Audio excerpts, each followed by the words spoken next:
Playing for kills can sometimes be good, but very often playing for kills leads to salvaging plays, or you're overstaying your tempo, you're ruining your tempo. A lot of the time, it comes down to the enemy making the mistake and you capitalizing.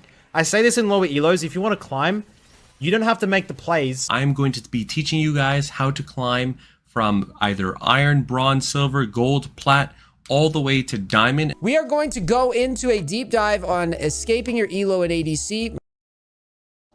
There are a lot of educational content creators for League these days, each giving tips and advice on how to improve, but does it actually help you climb? I'm going to put that to the test. As someone who's played League for a while but never actually played ranked or took the game seriously, I'm going to grind ranked using the free advice of coaches and streamers and see what rank I become by the end of the season. Will I stay low elo like the filthy casual I am, or will I improve as a player and reach higher ranks like they promise? There are a few rules to this challenge. The first is that I have to stick to 1 to 2 characters.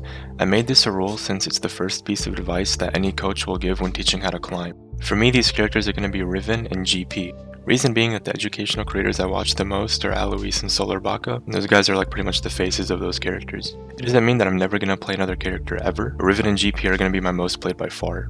The second rule is that I have to copy what educational content creators do. They cover lots of different scenarios and topics in terms of micro and macro, and I have to try to implement them to the best of my ability. I obviously can't apply everything in one go, but instead I'm going to try a few concepts at a time, hopefully building off of one another over the course of the challenge. We'll approach each game with a few concepts in mind, and once I feel comfortable, we can move on to applying others.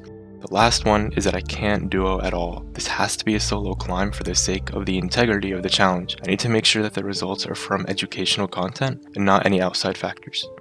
The goal for this series would be to hit at least diamond. It may seem a bit unrealistic for someone who's never grinded ranked before, but again, the whole point of this series is to test whether educational content can actually make you climb. And since educational content creators promise anyone can reach diamond if you just implement their advice into your games, I think it would be a valid test. I'll see you guys in the next video where we play our first few games and begin our journey of improving as a player to reach diamond.